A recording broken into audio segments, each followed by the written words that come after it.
Guys, dito tayo sa Marikina River.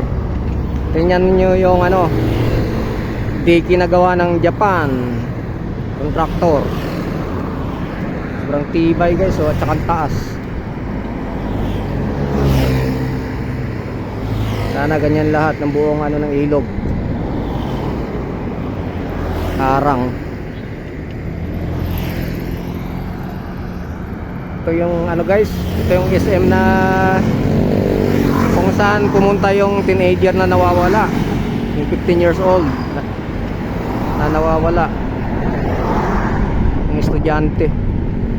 Yan pumunta sa SM na yan, tumawid siya dyan sa overpass na yan, oh.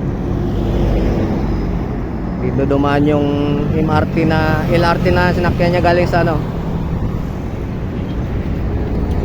Project 4, kung saan sa St. Bridget siya nag-aaral, kaya sa may Katipunan.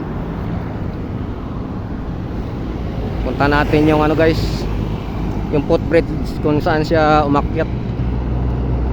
Lalakad lang tayo, naplatan tayo, ang haling tapat. Ano yung MRT na yan, no? Yan ang sinakyan nila. Bumaba dito sa may Santulan Terminal.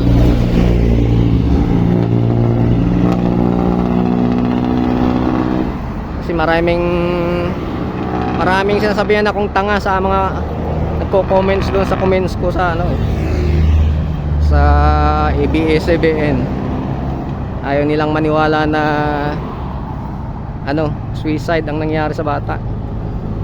May foul play daw. Kahit anong paliwanag sa kanila, talagang ano sila eh, sinasabihan pa akong tanga. Tingnan natin yung iskinita kung saan siya pumasok. Pero nakita na rin ito sa ano eh, Channel 2 eh. Yung pinasukan niyang iskinita ay bakanting lote pala yung looban, puro damuhan. Tapos hindi pa pala siya doon na ano, nakabigti. Umalong pa siya, umakyat pa siya sa dalawang pader. Sa doon pa sa kabila ng dalawang pader na yon, doon yung bakanting lote kung saan may puno ng mangga. Doon siya nagbigti. Maraming nagko-comment po na ano, ayaw maniwala na ano eh, suicide ang nangyari. Footbridge na yan, puntang Marikina, oh. Marikina SM City. Nasabi ko lang nga, may suicide note na iniwanan yung bata sa mga klase. Ayaw maniwala.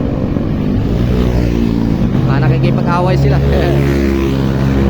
Nalulungkot din ako sa nangyari sa bata dahil napakabata pa niya.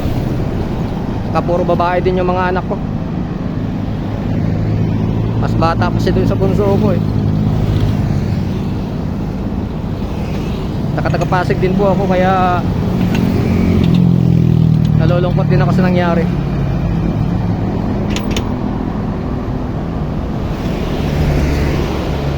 Hindi ko alam kung nailibing na yung bata.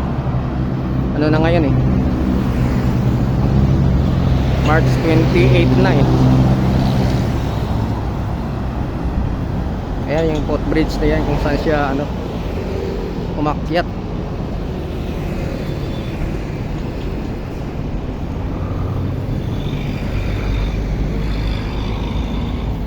Galing ng Santulan LRT station.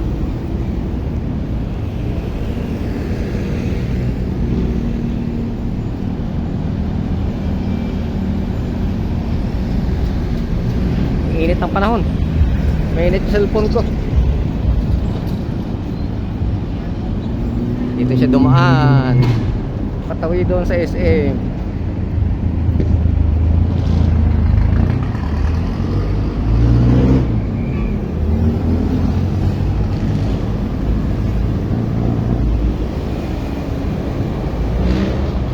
Case close na ito eh. Nag-ano na sa presko na yung mga pulis ng Pasig. Case close na. Kasi nakita rin daw sa autopsy na walang foul play. Kasi yung mga kababayan nating mga ano, ayaw maniwala kung ano-ano mga sinasabi nila. Tingnan natin yung eskinita kung saan siya pumasok.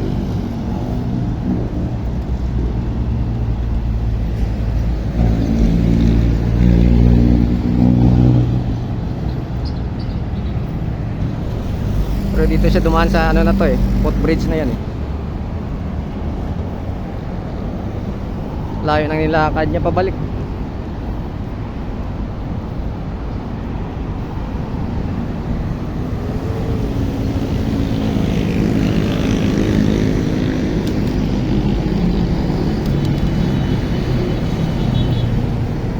Titinda ng ano, lalaki ng singkamas oh.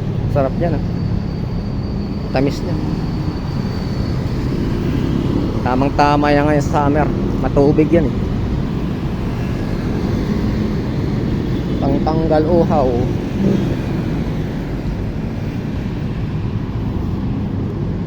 Nakakalungkot din isipin.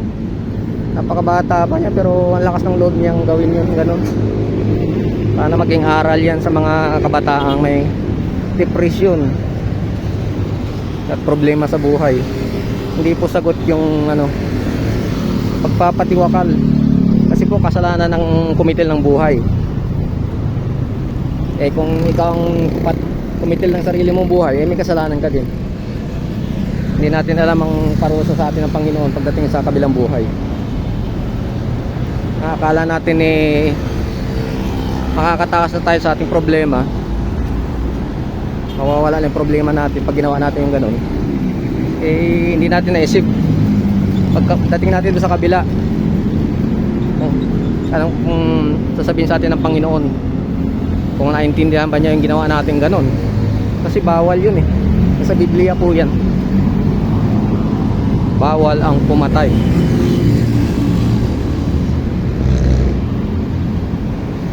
Ang layo ng nilakad niya oh, guys oh. Pakalahaba nitong footbridge na ito. Kaya nung time na yun hapon na eh. Kaya naabot na siya ng dilim.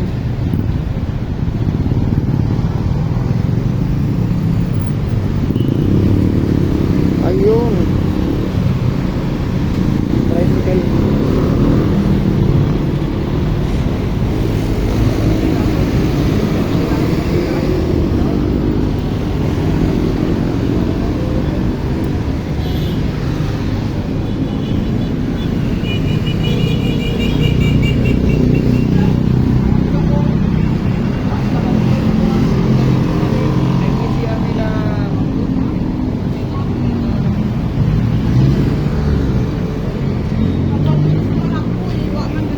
Guys ko guys doon yun oh.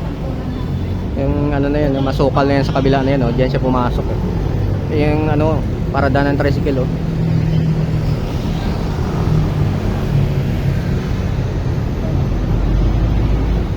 Ayun yung MRT station eh. Dito sa looban dyan sa looban yan. Yan nangyari. Pasok tayo doon sa eskinita na yung baka doon.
Ito guys, dito siya pumasok.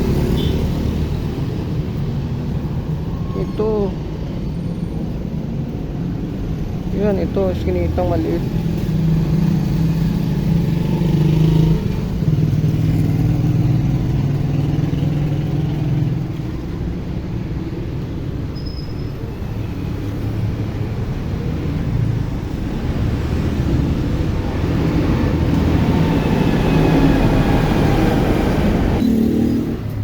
So guys, dito yung pumasok yung bata pala. Dito siya pumasok. Yan o, bakanting lote. Sinara na. At baka may umano naman uli. Pumasok. Ayan. Yan ang bakanting lote yan eh. Tapos umakyat siya dito guys, ano, yung pader na ito. Ito yung pader na padiretso. Ito. Umakyat siya dyan, doon sa dulo. Tapos ito mangga na ito. Baka may mangga pa doon sa dulo. Doon siya nag-abigti. Bawal lang tayong pumasok dito, sinara na. Baka makasuhan pa tayo. Wawa naman. Gabi na yun, pumasok siya dito, madilim na eh. Hindi natin alam kung saan mangga. Ito kasi may mangga din oh.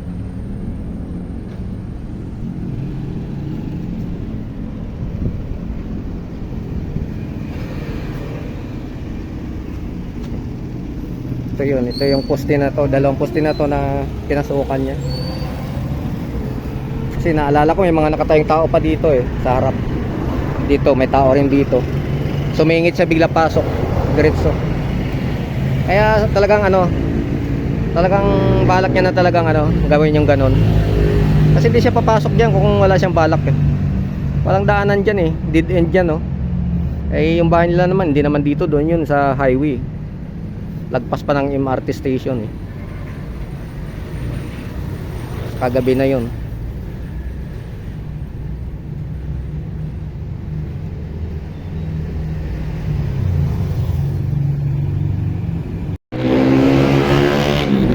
Ayun guys, yung yung guardhouse na yun, yung may kulay, dilaw, tsaka blue. Doon yung gate na pinasukan niya. Ibig sabihin kita pa siya dito nung naglakad siya, kaso gabi lang, gabi na. Naglakad siya dyan sa baybay ng gilid ng pader na yan, banda rito sa labas. Hindi lang natin alam kung saan siya banda dyan umakyat sa dalawang pader na yan. Yung isa kasing pader mababa, yung sa kabila mataas. Yun ang naging hagdan niya pagtawid sa kabila.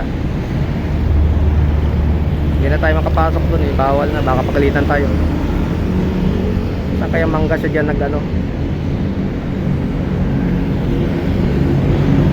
Yung mangga lang naman yun sa kabila na yun, malapit dun sa mga malapit dun sa mga nagtatricycle. Ayun oh, malalaking mangga na yun. Kaya pala nang-aamoy na nila panay mga amoy patay na taga. Malapit lang sa kanila.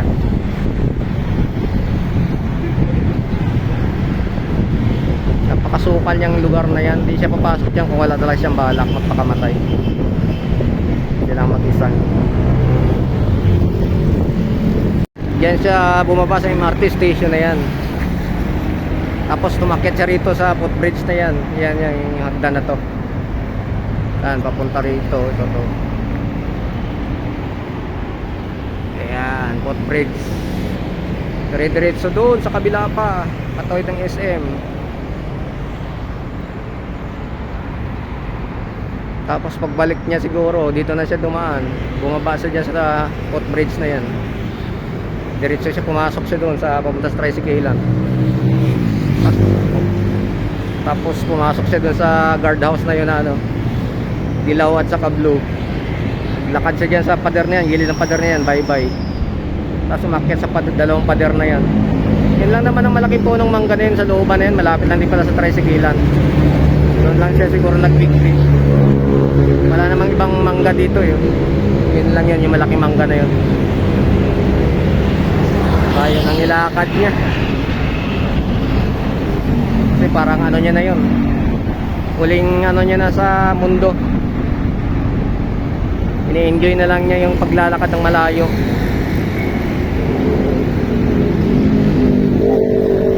Kumbaga namamaalam na siya sa mundong ibabaw.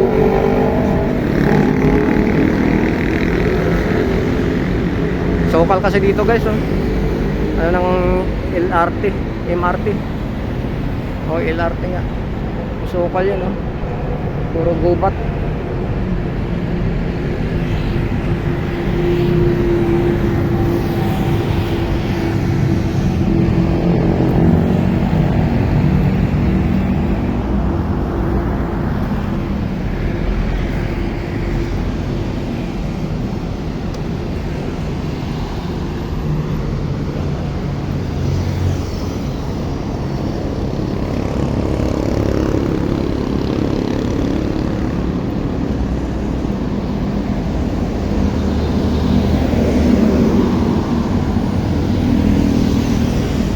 Ayan, sukal sa loob, oh.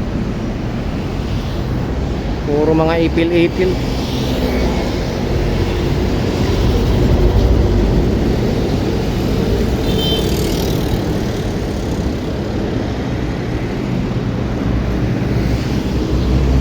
Wala man lang nakapansin sa kanya naglalakad doon sa gilid ng pader na yon. Madilim na kasi.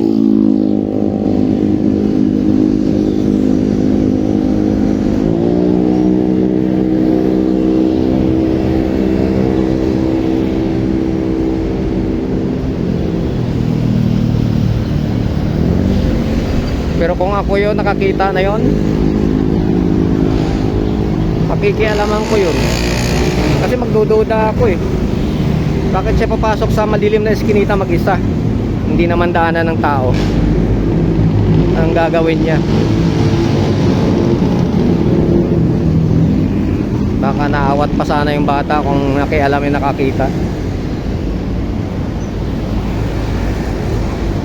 Ang daming ano, singkamas, malalaki.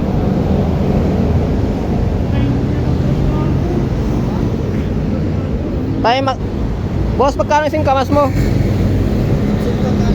80, isang tali. Ay yung mani? Yan, sa kilo, 120. 120 yung kilo.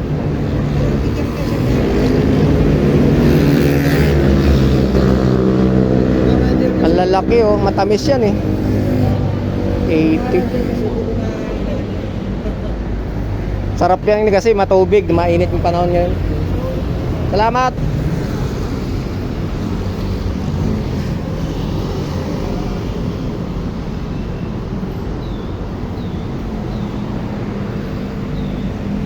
Yan, ito footbridge na to, dito siya umakyat.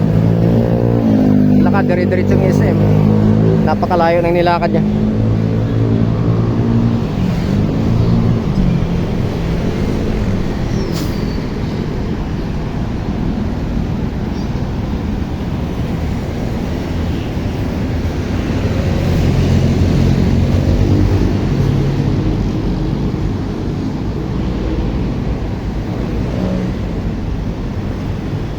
Yan, ito yung MRT na binabaan niya. Santolan Station. Santolan Station. Dito siya bumaba. Galing ng eskwelahan.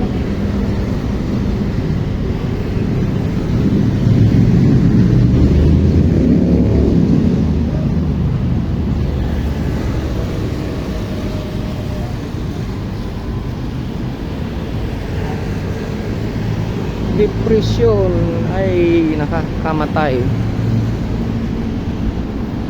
kapag napabayaan ang biktima. Yung feeling niya wala siyang kakampi sa mundo. Dapat isipin muna nila kahinatnan sa gagawin nila. Hindi naman sila mag-open up sa ibang tao para mabawasan ang problema. Kasi mas lalong nakakasama kapag ano eh, sinusolo, hindi na ilalabas.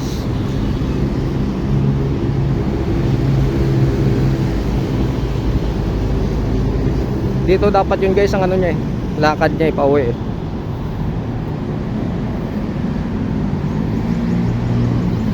O kaya sasakay siya sa tricycle doon.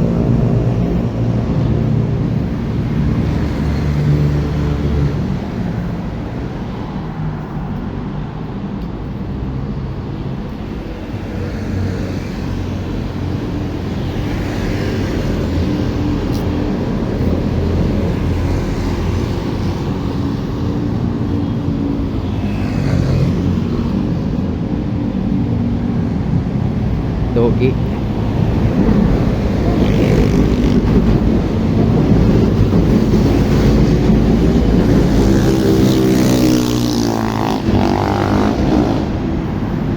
Lalakad tayo guys. Naplatan tayo. Tanghaling ka pa.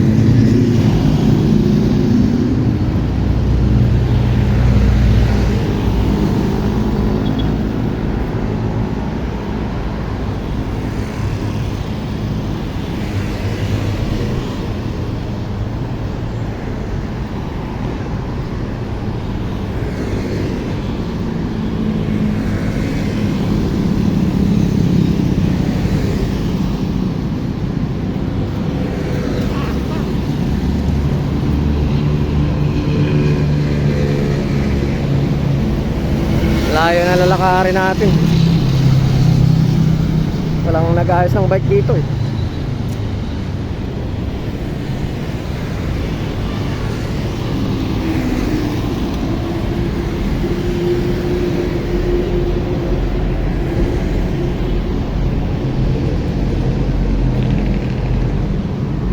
Saka dito nakatira yan.